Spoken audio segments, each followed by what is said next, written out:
Sawadee Chukon Naka, Dajahao, hello everyone, and welcome back to my channel.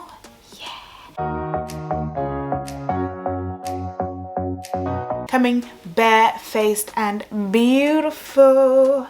Why? Because I can. In today's video, I'm going through the steps of how I got my ED visa to study Thai in Thailand. Admittedly, I don't think this will be a long video because when I was making my notes for this video, I was like, oh, it wasn't that hard. But in the moment, going through the steps, it honestly felt like it would never be approved. It felt I didn't have enough time. It was a lot. The first thing I did was I found a school and I chose Duke Language School because the reviews were the best. They were recommended to me by different people as well. So I was like, clearly this school is a winning.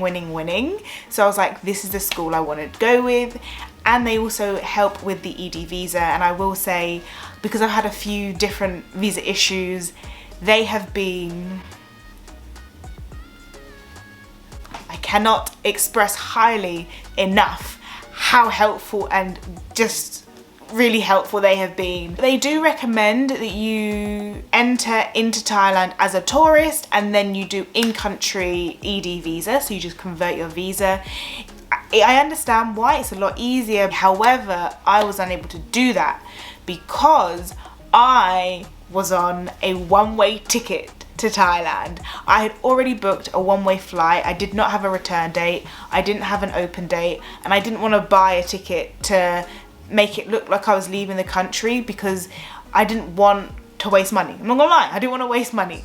So I had already booked my ticket, and this meant that I had to have a lot of back and forth with the embassy in London to clarify whether or not I needed a return ticket to apply for an ED visa because it was a bit unclear. And they confirmed that no, a one-way ticket is perfectly acceptable for an ED visa. So I was like, thank the heavens. But that did mean that I had to do an out of country, in my own country, ED visa application, which was a bit more convoluted compared to had I entered as a tourist and converted in country. When doing that, the first thing I did was I contacted the school and I was like, hey, I really want to apply for this course and I'll have to do the visa from my home country.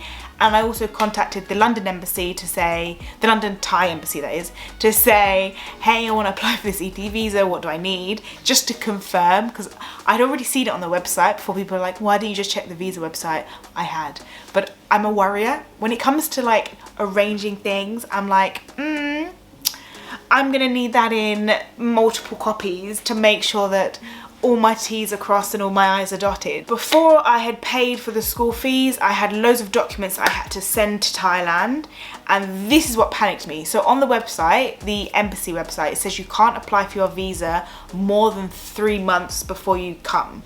So I had started the application process in January because I was flying March. So I was like, bang on the 3 months. But then I had to send physical documents, and this is where I panicked. Because I remember going to the post office and being like, I need to send these to Thailand, like fastest way to get it there. And it was a bit like, there's only so fast we can have a plane fly, but sure. They were like, oh, it should take anywhere from, and it was like 7 days to like 20 days. And I was like, oh my gosh, panic setting in. I was like, what if it takes 20 days? Because then I have to wait for the documents to be sent to me. So I was just like, this is a lot to process, because I didn't know like if they were going to be sending me physical copies as well. So I was like, how is this going to get done in time? So I sent off all the documents. Thankfully they got there in like 7 days. It was fine, no issues. The school, I then paid for the tuition. The school sent me all the relevant documents. The school sent me copies of their records, like their sort of governor, is it a governor? Like the head person at the school, and those copies of those documents. And those were all emailed to me. Then what was a bit harder was some of the documents were too big, so then I had to go back to the school and be like, really sorry, but this document is too big, can you please reduce the size? Can you get rid of the documents we don't need from that bundle?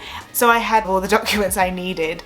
So that was, for example, copies of my passport photo copies. I even had to like hold my passport up like next to me to give. It felt like I was arrested. You know, like you see those sort of mugshots. I was like, the schools then sorted everything for me. So I sent the documents to the school. They then went to the Ministry of Education and sorted everything out that side. And again, as soon as I'm hearing words like ministry, I'm automatically panicking. I'm like, this sounds big and serious. It all got sorted out, and then I received confirmation that the MOE had approved my application. Then I had to do an e-visa application. So that stage was just to get the okay that I can study. So now to get the actual e-visa, I had to go online and to the actual e-visa website and put in what visa I was applying for and then attach all the documents. And so this is where I was then having to reduce the files for stuff to get things on. So for example, they needed documents from the school, documents from the ministry, my passport records, and all of that. That got approved actually very quickly. I think it was within, I want to say like 5 days. But again, you go, I was panicking because by this point it was like February, and I was like, oh my gosh, it's not going to get approved in time. And it got approved very, very quickly. There was a slight, not typo, but on the actual form they had put my first and last name the other way round, and I remember freaking out about this. I even emailed the embassy in London. This is how you know I'm a worrier. I emailed the embassy in London. I was like, so my name is correct, but it's the wrong way round. Is that okay? Will I get rejected at the airport? And they were like, well, we can't change it. It should be fine. Don't worry about it. I was worried about it. Even at the airport, I was there like, okay, if they bring it up, just say it's my name. It's just the other way round. Look, all my other documents have my name on it.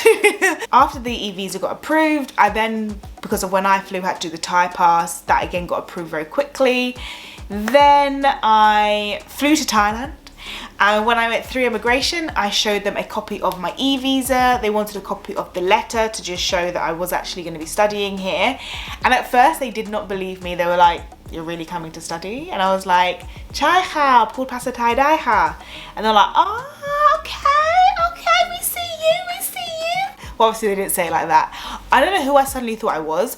I mean, a second ago I was panicking about my name, and then suddenly I'm chit-chatting with immigration like we're best friends. And then they were like, okay, cool, off you go, like good luck, have a good time sort of thing. And then I was in Thailand. So it was not a long, well, in terms of time, it was a long journey. In terms of stress, it was a very long journey, but that's because I'm a stressor. I stress. But in terms of the actual steps I had to take, it really was not that bad. Duke Language School were very, very good at helping me if I had any questions. Even now when I have visa questions, I'm like, me again.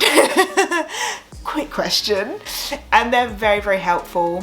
So I've been studying with Duke since the beginning of May, and if you'd like to know more about how I'm finding it, let me know in the comments and I can make a video about that as well. But so far, so good. In terms of getting a bank account, because I think I've mentioned in other videos, I've got a bank account.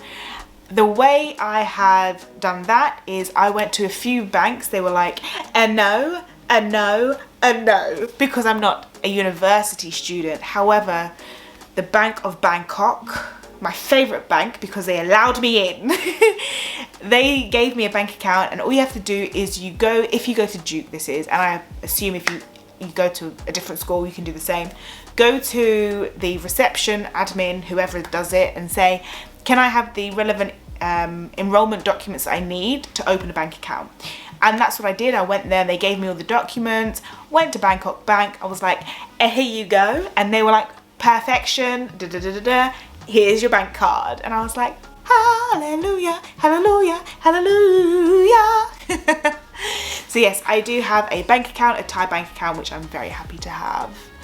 And that was how I got it. So it was very straightforward, very easy. I will say as well, as a FYI for the ED visa, you'll be given an initial 3-month visa.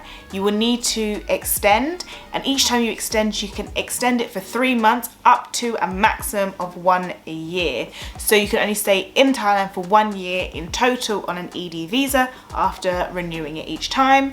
You cannot leave the country unless you have a re-entry permit.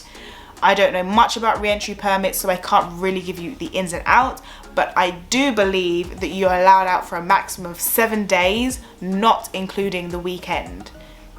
FYI. So look into that if that is what is of interest. So let me know down below if there are any other questions you have about the ED visa, or if there are any other things you want me to make a video about with my life in Thailand / studying in Thailand. Let me know down below. So as that is the end of the video, there are only a few things left to say. Please do smash the like, the share and subscribe. Tell your friends, tell your family. But most importantly, because you know it's good love over here, most importantly, have a very, very blessed day. And until next time, Sawadee Tuk Kon Naha. Zaijian. Goodbye everyone.